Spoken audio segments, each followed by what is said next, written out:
भारतीय संस्कार की ना, हम लोग संस्कार देखे हैं कि 16 प्रकार का है कि नहीं है। जन्म से पूर्व एक, जन्म से पूर्व शैशव अवस्था वाले, शैशव कितने 6। और बताओ शैक्षणिक अवस्था वाले, शैक्षणिक 5। और बताओ गृहस्थ वाले 1 कि नहीं। उसके बाद में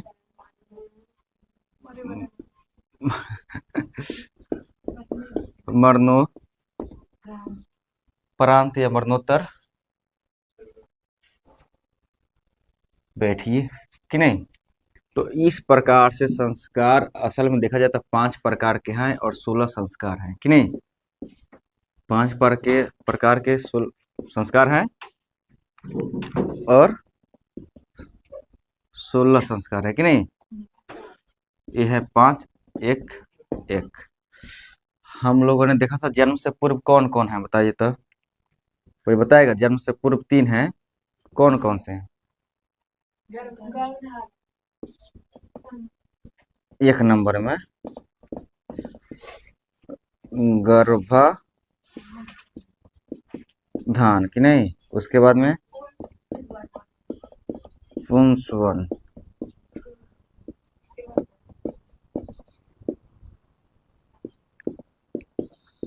सीमंतो नयन कि नहीं। और है नहीं है, 3 गो है। बताइए छठा सबसे पहला है 1 नंबर में शैशव अवस्था वाले 6 गो है ना।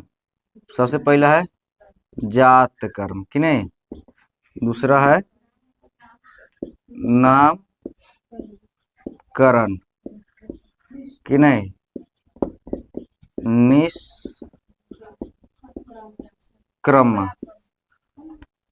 निष्क्रमण कि नहीं। उसके बाद में है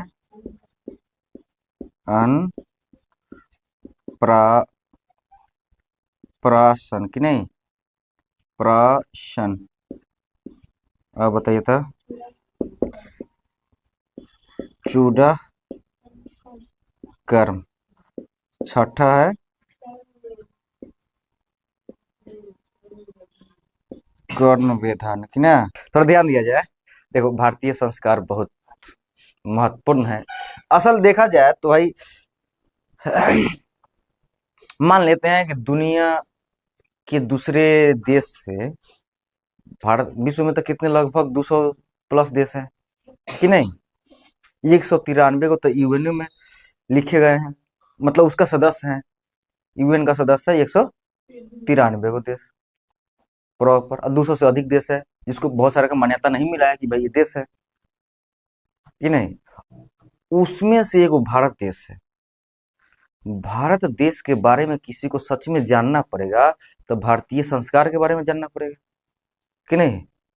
अब भारतीय संस्कार मतलब वहां के लोग, भारत के लोग कैसे रहते हैं जन्म से लेके मरने तक,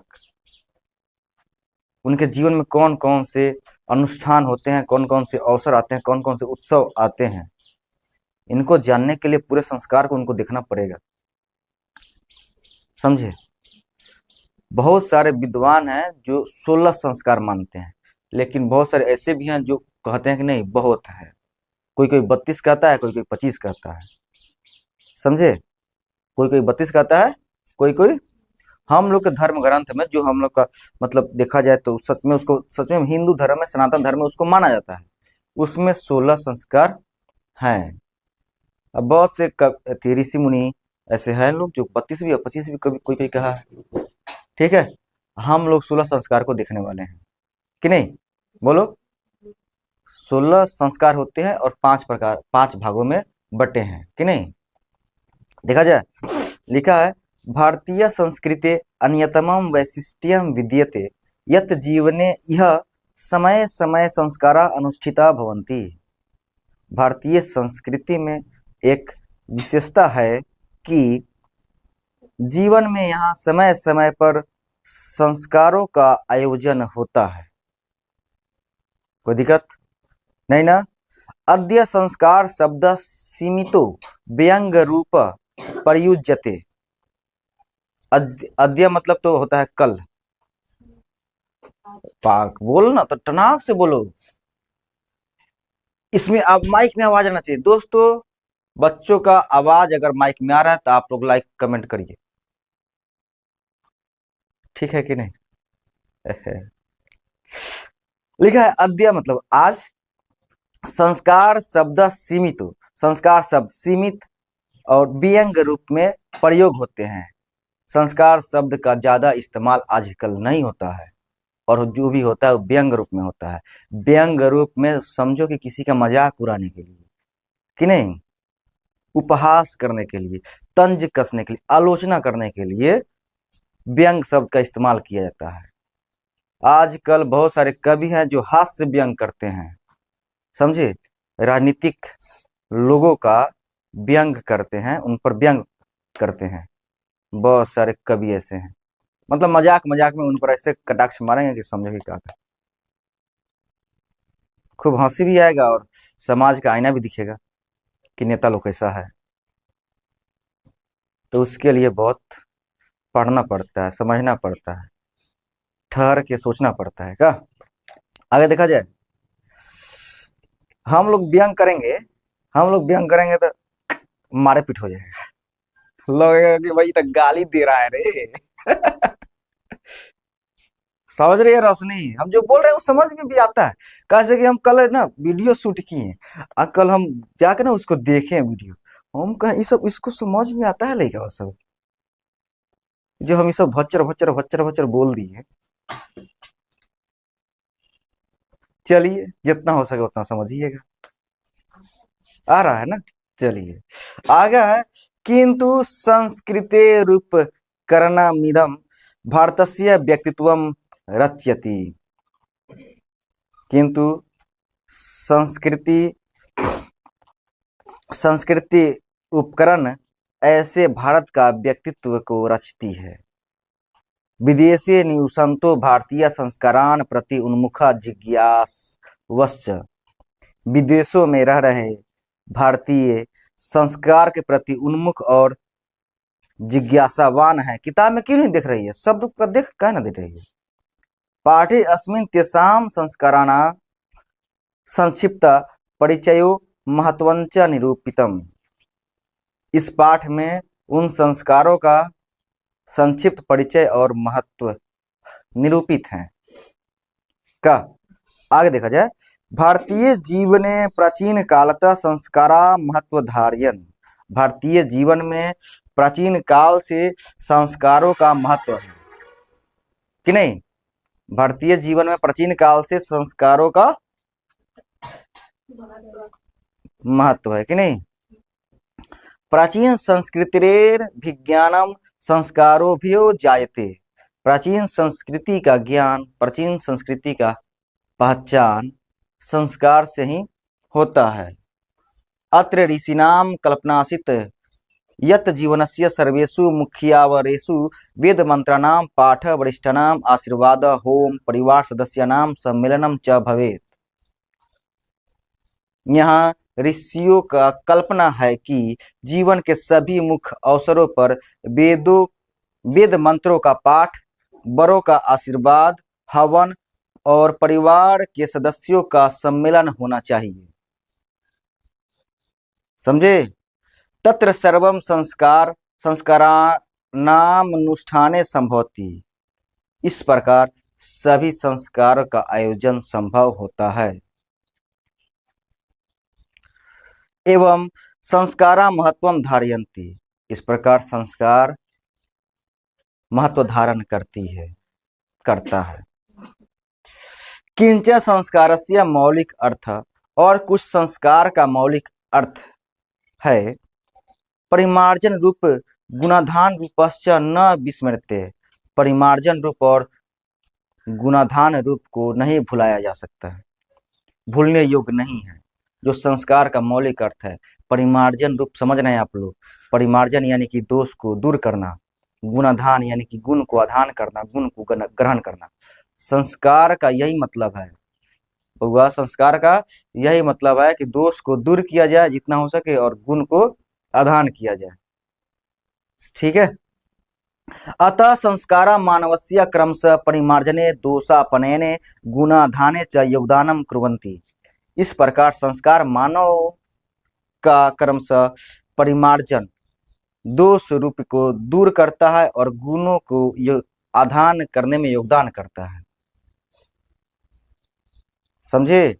संस्कारा प्रायेण पंचविधा सन्ति।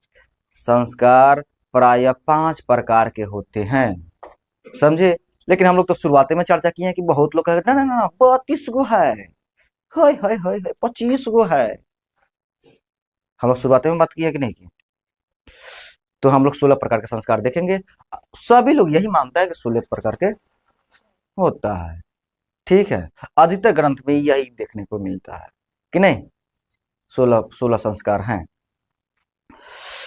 संस्कार प्रायेण पंचविधा सन्ति। संस्कार प्राय 5 प्रकार के होते हैं। जन्म पूर्वास्त्रीय शैशवा षट शैक्षणिका पंच गृहस्थ संस्कार विवाह रूप 1 मरणोत्तर संस्कार चैक। जन्म पूर्व 3, शिशु अवस्था के 6, शैक्षणिक अवस्था के 5, गृहस्थ संस्कार विवाह रूपी 1 और मरने के बाद 1। जो इस प्रकार है कि न जन्म से पूर्व 3, शिशु अवस्था के 6, शैक्षणिक 5, गृहस्थ 1, मरणोत्तर 2। मरणोत्तर 2 कि नहीं। मरणोत्तर 2 नहीं तो मरने के बाद जन्म भी तो होता है कि ना। जैसे ही मर गए तो उसी के बाद उसी समय जन्म भी हो गया ना।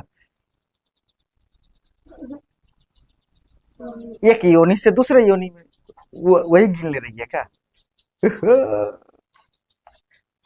चलिए।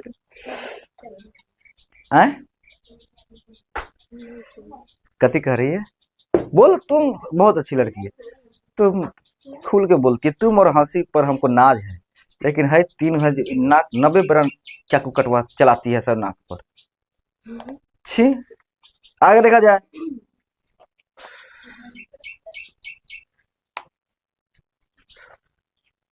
कहाँ है। हाँ। एवं 16 संस्कारा भवन्ति। इस प्रकार 16 संस्कार हैं कि नहीं। 16 संस्कार होगा कि नहीं होगा। जन्म पूर्व संस्कारेषु गर्भाधानम पुंसवनम सीमंतोनयनम चेति त्रयो भवन्ति। जन्म से पूर्व संस्कारों में गर्भाधान, पुंसवनम और सीमंतोनयनम है। यह 3 है कि नहीं। अब गर्भाधान क्या है बउआ। तो ये तो भाई गर्भाधान यानी संतान की प्राप्ति के लिए एक अनुष्ठान किया जाता है। पंडित जी को बुलाया जाता है और वेद मंत्रों का उच्चारण करते हैं कि नहीं। जब गर्भाधान हो जाता है तो उस समय पुंसवनम यानी पुत्र की प्राप्ति के लिए क्या किया जाता है, अनुष्ठान करवाया जाता है, वेद मंत्र का उच्चारण करवाया जाता है। वो भी एक तरह का संस्कार है। ठीक है। जब ये हो जाता है तो लगभग 6 से 8 महीना के अंदर कि नहीं, बहुत सारे लोग 6 महीना पर भी या बहुत सारे लोग 8 महीना पर भी सीमंतोनयन करवाते हैं। यानी कि जो गर्भ में पल रहा शिशु है, बच्चा है, और जो माँ है, उनके स्वास्थ्य के लिए ये सब अनुष्ठान किया जाता है। ऐसा कामना किया जाता है कि भाई दोनों का स्वास्थ्य बहुत कुशल हो कि नहीं। क्योंकि उस समय बच्चा लगभग विकसित हो गया रहता है। बच्चा के लगभग सभी अंग विकसित हो गए रहते हैं 6 से 8 महीना के बीच में। समझ रहे हैं बात। आगे देखा जाए। अत्र गर्भरक्षा गर्भस्य संस्कारारोपणम गर्भवत्याश्च प्रसन्नता चेति प्रयोजनम कल्पितमस्ति। यहाँ गर्भ रक्षा और गर्भ में पल रहे शिशु के संस्कार और गर्भवती की प्रसन्नता के लिए प्रयोजन कल्पित है। शेषव संस्कारेषु जात कर्म नामकरण निष्क्रमण अन्नप्राशनम चूड़ा कर्म कर्ण वेद चेति क्रमशो भवन्ति। शेषव संस्कार में जात कर्म, नामकर्म, निष्क्रमण, अन्नप्राशन, चूड़ा कर्म और कर भेदन है होते हैं कि नहीं। छह प्रकार के होते हैं शिशुअवस्था में। जात क्रम उसको बोलते हैं बुआ, जो जन्म हो गया उसके बाद जो मतलब उसका स्वास्थ्य के लिए कामना किया जाता है, जात क्रम उसको बोलते हैं। जन्म हो गया, जैसे ही जन्म होता है तो शायद हम लोग छठियार भी करते हैं, पंडित जी के बुला के पूजा पाठ ना करवाता है लोग कि हाँ हमारा पुत्र के प्राप्ति हुआ है। पुत्री के प्राप्ति पर तो बहुत लोग नहीं करता, क्या पता कोई दुनिया में एगो हो तो करे कि नहीं। तो उस समय जात क्रम करवाया था। जात क्रम का मतलब क्या है, जन्म हुआ उसके बाद ही पूजा पाठ हुआ, उसके बाद में नामकरण होगा, नाम रखाएगा बच्चा का। शिशु का नाम है फलना, जैसे विराट कोहली और अनुष्का के बाल बच्चा का नाम कथी है, विरुष्का नाम है। विराट कोहली और अनुष्का के बाल बच्चा का नाम है विरुष्का। उसके बाद में निष्क्रमण है, जब पहली बार घर से बच्चा बाहर निकलता है, निकाला जाता है, उसके लिए भी एक संस्कार किया जाता है। संस्कार का मतलब है कि भाई क्या है, मतलब अब पूजा पाठ कह सकते हैं कि भाई उसका मतलब अच्छा कामना के लिए, हर चीज में सफल हो कि नहीं, उसके लिए जब घर से बाहर निकलता है तब भी संस्कार किया जाता है, जो निष्क्रमण है। उसके बाद में अन्नप्राशन आता है कि नहीं, अन्नप्राशन यानी कि खाना खिलाने वाला, छप्पन भोग उसको दिया जाएगा कि नहीं, जो अभी खा नहीं सकता है। आमतौर पर ज्यादातर लिक्विड रखना चाहिए ना, कि भाई वो खा सके, जैसे खीर हो गया है। आजकल के जमाना में देख लिया सब कि अन्नप्राशन होता है बउआ कि नहीं, तो दूध को लाल लाल सेव रख देगा कि लाल के प्रति ज्यादा आकर्षित होगा बच्चा। समझ रहे हैं बात, जबकि रखना चाहिए सारलेस, हॉर्लिक्स घोर के रख देना चाहिए था। सही बात है कि नहीं, कहीं कोई लिट्टी छान के ना रख दे तो कि बच्चा केन खाए करे। चलिए आगे देखा जाए। तो उसके बाद क्या है, चूड़ा कर्म। जब पहली बार जब बच्चा 2 से 3 वर्ष का हो जाता है तो उसका चूड़ा कर्म करवाया जाता है। पहली बार केस काटा जाता है, समझ रहे ना, मतलब गर्भ का जो केस होता है पहली बार उसको संस्कार की विधि के द्वारा ही हटाया जाता है, जिसको बोलते हैं चूड़ा कर्म कि नहीं। उसके बाद में है कर्ण वेधन, जो 5 वर्ष की उम्र 4 वर्ष की उम्र का हो जाता है तब कान छिदवाया जाता है। ये आमतौर पर किसके लिए है, पुत्री के लिए है कि नहीं, किसके लिए है, पुत्री के लिए। कोई कोनो कोनो छौरो आजकल छिदवा के मार स्टाइल मार रहा, लेकिन उसका संस्कार तो नहीं हुआ होगा, वो अपने से छेदो कि नहीं।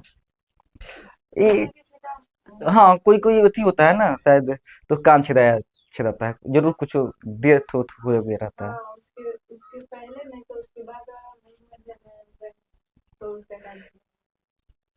उतना आइडिया नहीं है हमको, लेकिन हाँ ऐसा होता है, सुनने हैं शायद उसके पीठ पर का, या आने वाला मर गया रहता है तब कान छिदाया जाता है, कंफर्म नहीं, सॉरी सॉरी।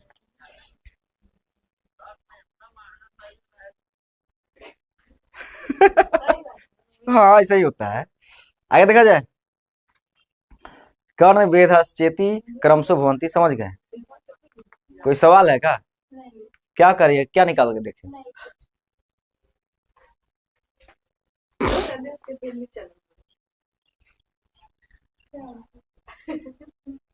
कथी कर रही है रे, हम समझ में नहीं आ रहा बात, क्या बोलिए बाबू।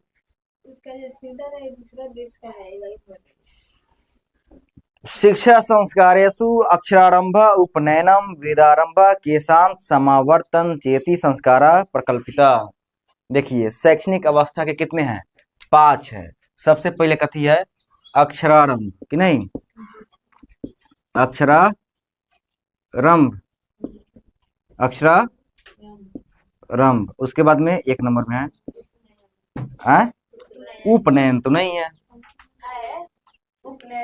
2 नंबर में है, वाह 2 ही नंबर में है। उसके बाद में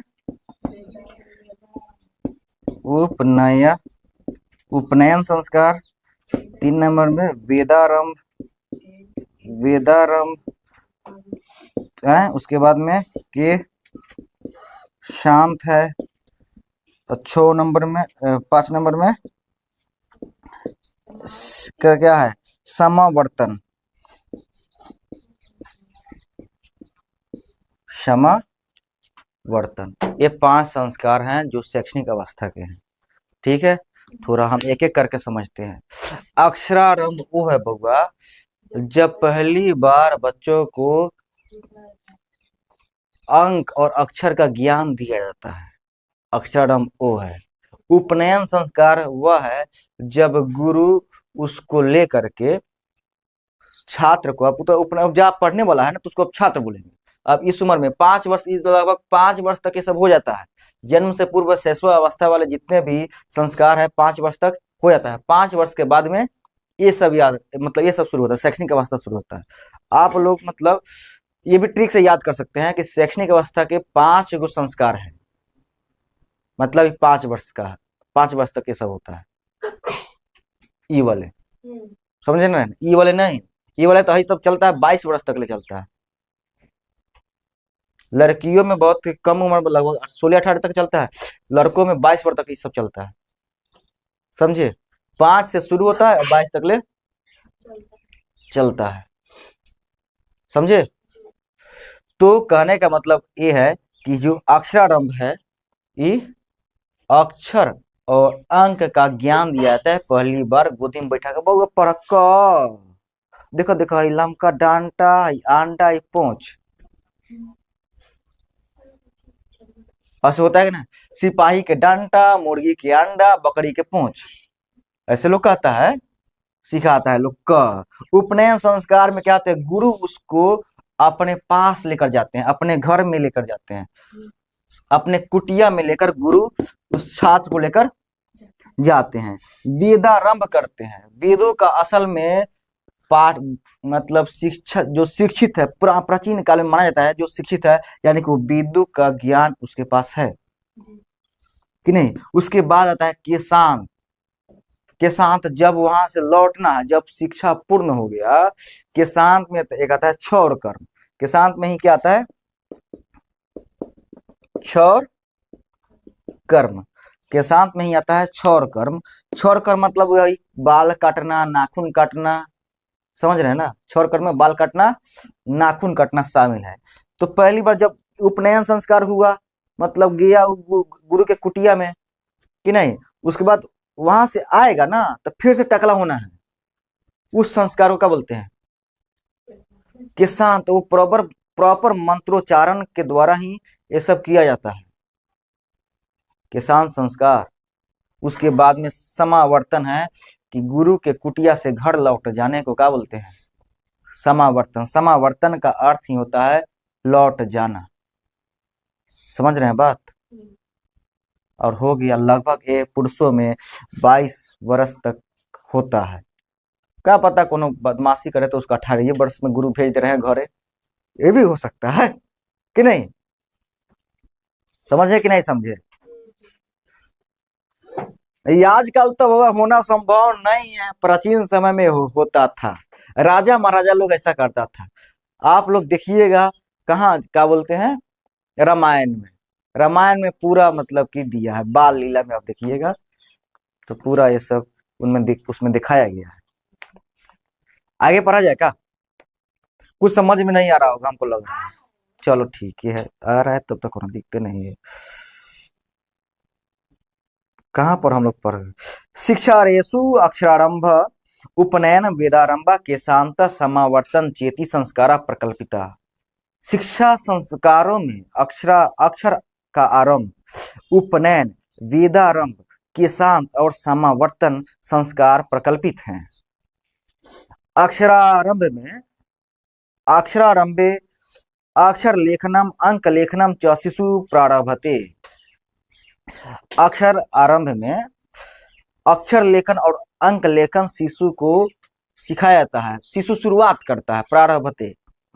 उपनयन संस्कारस्य अर्थ गुरुणा शिष्यस्य स्वगृहे नयनम भवति।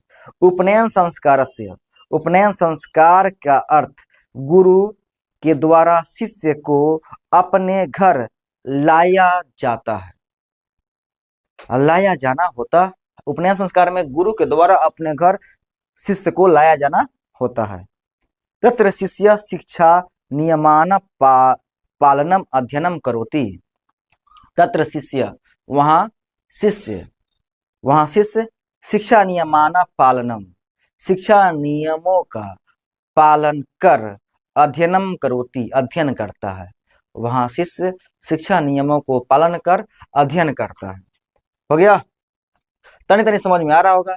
ते नियमा ब्रह्मचर्य व्रते समिष्टा समाविष्टा।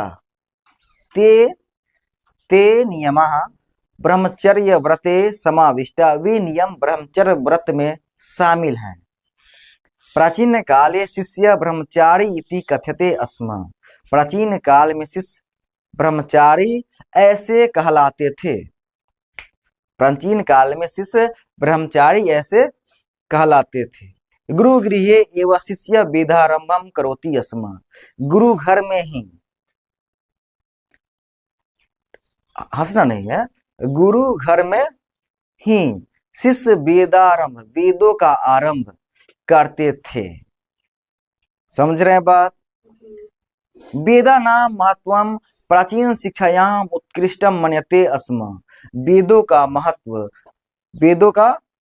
महत्व प्राचीन शिक्षा में बहुत ही उत्कृष्ट माना जाता था।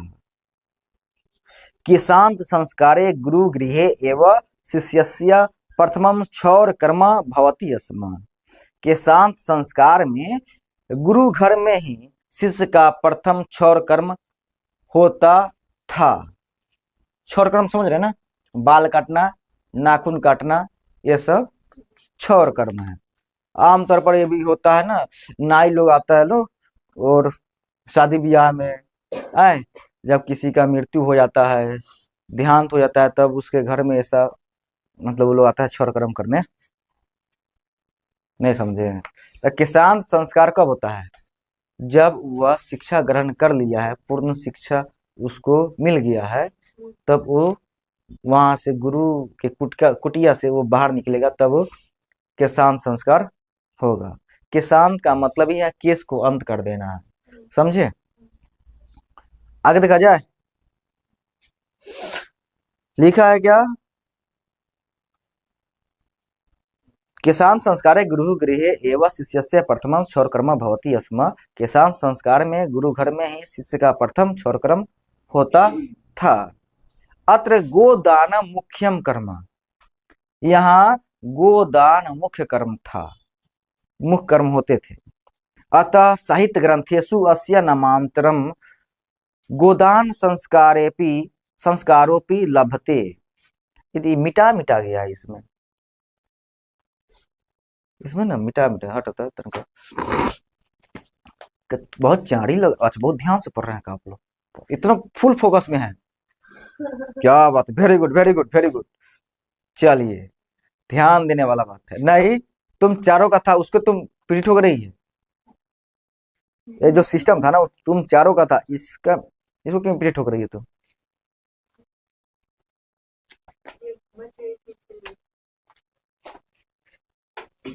कहाँ पर थे हम लोग? अतः साहित्य ग्रंथेषु अस्य नामांतरम गोदान संस्कारोपि लभते। इस प्रकार साहित्य ग्रंथों में इसका बदला हुआ नाम गोदान संस्कार भी मिलता है। समझ रहे हैं ना? केशांत संस्कार में ये कहाँ हो रहा है? केशांत संस्कार में हो रहा है ना। वहां पर गोदान किया जाता है, गुरु को दान में दिया जाता है गाय। तो गुरु को दान में दिया जाता है गाय। मम्मी ले आओ गाय, सर जी के अब दे हम कि ना, घरे हम चले। तो गोदान, इस वजह से इस संस्कार का गोदान संस्कार भी कहते हैं। समझे? चलिए, अब देखने को मिलेगा समावर्तन संस्कारस्योद्देश्यं शिष्यस्य गुरुगृहात् गृहस्थ जीवने प्रवेश। समावर्तन संस्कार का उद्देश्य शिष्य के शिष्य का गुरु गृह से गृहस्थ जीवन में प्रवेश करना है। नहीं समझे? समावर्तन संस्कार का अर्थ है कि गुरु के घर से गृहस्थ जीवन में प्रवेश करना है। ठीक है रे हंसी, आप ध्यान से नहीं सुन रहे हैं। शिक्षावसाने गुरु शिष्यान उपदिश्य गृहं प्रेषयति। शिक्षावसाने, शिक्षा समाप्ति के बाद गुरु शिष्य को उपदेश देकर घर भेजता है। उपदेश देकर घर भेजता है। उपदेशेषु प्रायेण जीवनस्य धर्मा प्रतिपादयन्ते। उपदेशों में प्राय जीवन के धर्म को प्रतिपादित किए जाते हैं। जैसे यथा, जैसे सत्यम वद, सत्य बोलो। गुरु उसको उपदेश देते हैं कि बउआ सब तो पढ़ लिया, लेकिन जीवन में ये बात याद रखना। सत्यम वद, सत्य बोलो, सत्य बोलना है, झूठ नहीं बोलना। सर जी कल ना आ रहे, पेट दुखात रहे न सर जी, कल सुतले रह गए नहीं, क्योंकि जान रहे हैं कि होमवर्क नहीं बनाए हैं, इसलिए नहीं आ रहे हैं कि नहीं। नींद नहीं टूटा सर जी, भूल गए थे। ये तो आप लोग सरासर झूठ बोल रहे हैं। जबकि गुरु सिखा रहा है कथी? सत्यम वद। गुरु से क्या सिखा रहा है? सत्यम वद। इसका आप लोग आचरण नहीं कर रहे हैं। छी छी छी। सबसे इसमें ना टॉप पर है, इस मामला में प्रथम स्थान कोई अगर हासिल किया है, ये दो व्यक्ति है। आप समझ रही हैं? ये दो व्यक्ति प्रथम स्थान इस मामला में हासिल किया है। ध्यान दीजिए थोड़ा। सत्यम वद धर्मम चर, धर्म पर चलो। समझे? धर्म का देखो बउआ, हिंदू सनातन में, हिंदू धर्म सनातन धर्म में धर्म का अर्थ है ड्यूटी। समझे? ड्यूटी, कर्तव्य। समझे? जैसे एक शिक्षक का कर्तव्य है कि अपने शिष्य को पढ़ाए, ज्ञान दे, अपने अनुभव के द्वारा ज्ञान देना है। कैसे देना? अपने अनुभव के द्वारा एक शिक्षक का कर्तव्य है शिष्य को ज्ञान दे। समझे? और छात्र काम है कि उस ज्ञान को अपने जीवन में उतारना, कि नहीं। हम कह रहे हैं कि सत्यम वद, तो तू लोग झूठ बोल रही है। ये चल रहा है, ये तो विपरीत हो रहा है भाई। धर्मम चर, धर्म का आचरण करो, तो धर्म पर कोई आचरण कर रहा है, धर्म पर चल रहा है का? Giriji focus on me. क्या बहुत गलत बात है, ध्यान देना है। स्वाध्यायान्मा प्रमद इत्यादि, स्वाध्यायान्मा प्रमद इत्यादि। अपने अध्ययन में कभी घमंड मत करना। अपने अध्ययन में कभी घमंड मत करना इत्यादि गुरु शिक्षा देता है। कि शांत के समय नहीं, समावर्तन के समय तब घर भेजता है। अपने अध्ययन में यानी कि अपने ज्ञान पर कभी घमंड ना करना, गुरु ये शिक्षा देता है। हम भी दे रहे हैं, तुम लोग घमंड करना। रावण के से बड़ा कोई ज्ञानी था का? रावण से बड़ा कोई ज्ञानी था का? मारा गया ना राम के हाथे। कहा जाता है कि बउआ राम को अहंकार का ज्ञान था। राम को अहंकार का ज्ञान था और रावण को ज्ञान का अहंकार था। रावण को ज्ञान का अहंकार था और राम को अहंकार का ज्ञान था। तो कभी घमंड ना करिए। रावण जैसे ज्ञानी, उससे बड़ा ज्ञानी कोई नहीं है धरती पर, फिर भी मारा गया अपने चरित्रहीन की वजह से। पराय स्त्री पर नजर डाला और पूरा उसका मतलब राज्य खत्म हो गया, कि नहीं। चलिए आप लोग घमंड करिएगा, वैसे ही नाश होइएगा। आगे देखा जाए, विवाह संस्कार पूर्वक मेव मनुष्य वस्तुतः गृहस्थ जीवनम प्रविशति। विवाह संस्कार पूर्वक ही मनुष्य वास्तव में गृहस्थ जीवन में प्रवेश करता है। विवाह पवित्र संस्कारः मतः यत्र नाना विधानि कर्म कांडानि भवन्ति। विवाह एक पवित्र संस्कार है, मानता है लोग, यत्र यहाँ नाना विधानी अनेक प्रकार के कर्म कांडानि भवन्ति, कर्म कांड होते हैं विवाह में। विवाह एक संस्कार है, कौन? गृहस्थ संस्कार को ही विवाह संस्कार के रूप में देखा जाता है। मतलब गृहस्थ संस्कार यानी कि भाई शादीशुदा हो गया है, अब वो मतलब कि मोह माया की दुनिया में आ गया है। जो साधु संत होते हैं उनको बोलते हैं भाई वो अलग दुनिया में है, वो गृहस्थ जीवन में नहीं है, वो अध्यात्म वाले जीवन में है, स्पिरिचुअल लाइफ वो जी रहे हैं। समझ रहे हैं बात? तो गृहस्थ जीवन कहाँ पर है वो? गृहस्थ जीवन मनुष्य वस्तुतः विवाह पूर्वक ही प्रवेश करता है गृहस्थ जीवन में, और विवाह एक पवित्र संस्कार है ऐसा माना जाता है, और अनेक प्रकार के कर्मकांड विवाह में होते हैं। आगे देखते हैं, तेषु वाग्दानम मंडप निर्माणम वधु गृहे वर पक्षस्य स्वागतम वर वधुव परस्परम निरीक्षणम कन्यादानम अग्नि स्थापनम पानी ग्रहणम लजा होम सप्तपदी सिंदूर दानम इत्यादि। इतने कर्मकांड हैं एक विवाह संस्कार में। कितना? तेसु वाग्दानम, उनमें वाग्दानम यानी वचन का दान। वाग्दानम विवाह संस्कार में सबसे पहले क्या आता है? वाग्दानम, वाक धन दान, वाग्दानम। नहीं समझे?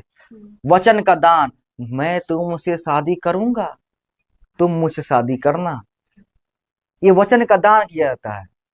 विल यू मैरी मी, कहा ना, रिंग सेरेमनी होता है, मतलब ईसाई लोग में, क्रिश्चियन में कहते will you marry me, yes, क्या तुम मुझसे शादी करोगे? हाँ मैं तुमसे शादी करूंगा, ऐसे होता है। तो यही है वाक दान, वचन कि नहीं, वचन दान करना। तो मैं वचन देता हूं कि मैं शादी करूंगा, करूंगी। समझे? देखो ये तो भाई हम कह रहे हैं कि ये तो भाई लड़का लड़की डिसाइड करेगा, लेकिन समधी समधी लोग करता है, समझे ना? लड़की के बाप और लड़का के बाप ये सब तय करता है। आगे देखा जाए, मंडप निर्माणम वधु गृहे वर पक्षस्य स्वागतम। मंडप निर्माण किया जाएगा, मारो बनेगा, और लड़की के घर में वर पक्ष का स्वागत किया जाता है। वर वधु परस्परम निरीक्षणम, वर वधु परस्पर एक दूसरे को देखते हैं। कन्यादानम, कन्यादान होता है, जो बाप मतारी होते हैं वो कन्यादान करते हैं कि नहीं, कि हम आपको ये दान कर रहे हैं, ले जाइए हमारे पुत्री को। बाबुल के गीतवा है ना, कैसे गीतवा है? बाबुल हो ना विदा, कैसे कैसे गीतवा हमको याद नहीं आ रहा है। रोने लगी क्या रे? ये रामोवा।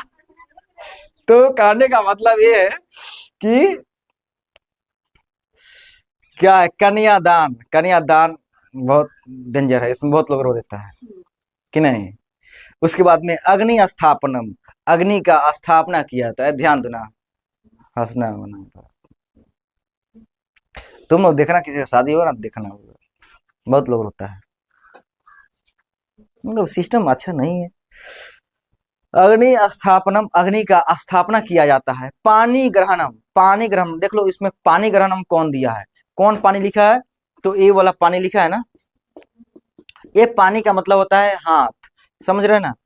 ये पानी का अर्थ होता है जल, समझे? इसका मतलब होता है पानी ग्रहणम का मतलब होता है कि एक दूसरे लोग, मतलब वर और वधु एक दूसरे का हाथ पकड़ते हैं, हाथ ग्रहण किया जाता है। पकड़ो, साथ ना छोड़ना, सात समंदर तक, सात जीवन तक, कि नहीं? हाथ पकड़ गया। लाजा होम, लाजा होमा, लाजा होमा, लाजा होम एक प्रकार का हुआ कर्म कांड है जो अग्नि में ना लाई को रखा जाता है, समझ रहे ना? ये ना लड़का मंत्र उच्चारण करता है, पंडित जी पढ़ेंगे, वो मंत्र का उच्चारण लड़का करेगा और लड़की अपने हाथ से उसमें लावा को रखेगी। कहाँ? अग्नि कुंड में। अरे तुम लोग ध्यान नहीं दे रही है। लाजा होम समझ में आया? हो, हाँ। उसके बाद में है सप्तपदी। सप्तपदी मतलब कि अग्नि को साक्षी मान करके 7 फेरा लेना है। अग्नि को साक्षी मानकर कि मैं 7 फेरा ले रहा हूं, 7 जन्म तक निभाऊंगा, कि नहीं? आठवां फेरा में अब नयका जमाना में 8वां फेरा हो रहा है, कि नहीं? कि अपना मोबाइल का पासवर्ड तू बताएगा, समझ रहे? 8वां फेरा में क्या कसम दिया जा रहा है कि तू अपन बिना पूछे हुए अपना मोबाइल का पासवर्ड चेंज नहीं करेगा, समझ रहे हैं? मोबाइल है जो सब बवाल करवा रहा है। क्या सही बात है कि नहीं? आगे देखते हैं क्या लिखा। सिंदूर दानम, उसके बाद में सिंदूर दान होता है, मांग टिका जाता है। हाँ, मांग टिका जाता है और शादी संपन्न हो गया, इत्यादि शामिल है कर्म का। सर्वत्र समान रूपेण विवाह संस्कारस्य प्रायेण आयोजनम भवति। सर्वत्र सभी जगह समान रूप से विवाह संस्कार का प्राय आयोजन होता है। तदंतरम बाद में गर्भाधानाद्य संस्कारा पुनरावर्तन्ते जीवन चक्रम च भ्रमति। बाद में गर्भाधान इत्यादि संस्कार फिर से शुरू हो जाते हैं, जीवन चक्र घूम जाता है। जैसे ही है उन दोनों का शादी होगा और फिर से वही गर्भाधान होगा, कि नहीं? गर्भाधान होगा, उसके बाद में पुंसवनम सीमंत नयनम जात क्रम फलना चलता रहेगा। फिर वो भी होगा गृहस्थ जीवन में, वो बच्चा जाएगा, उसका भी शादी होगा, गर्भाधान, जीवन घूम जाएगा, जीवन ऐसे ही चलता रहेगा। मरणादंतरम अंत्येष्टि संस्कार अनुष्ठ्यते। मरने के बाद अंत्येष्टि संस्कार का आयोजन होता है। एवं भारतीय जीवन दर्शनस्य महत्वपूर्णमुपादानं संस्कारः इति। इस प्रकार भारतीय जीवन दर्शन का महत्वपूर्ण खजाना संस्कार है। समझ रहे ना? हमको तो लग रहा है कि मजा आया होगा, क्योंकि हमको मजा आया है, तो आप लोग भी मजा आया होगा। संस्कार कितने हैं भैया? 16 है। 1 2 3 4 5 6 7 8 9 10 11 12 13 14 15 16। ठीक है, याद रहेगा? नहीं याद रहेगा? रहेगा ना? 5 प्रकार के संस्कार में 16 संस्कार हैं, कि नहीं? जन्म से पूर्व वाले 3 हैं, शैशव अवस्था वाले 6 हैं, शैक्षणिक अवस्था वाले 5 है और गृहस्थ वाले 1, मरणोत्तर है 1। याद रहेगा का? चलिए, और इसका अब हम लोग क्वेश्चन आंसर कल देखेंगे, कि नहीं? कल कैसे भी करके समाप्त कर ही देना है। हम कहेंगे कि आप लोग लिख कर लाइएगा। हाँ ठीक है, बोलो बउआ, लिख कर लाइएगा कि नहीं? पूरा लिख कर लाइएगा, हम लोग बनाएंगे। ठीक है दोस्तों, आपको वीडियो अगर यहाँ तक पहुँच गए हैं तो लाइक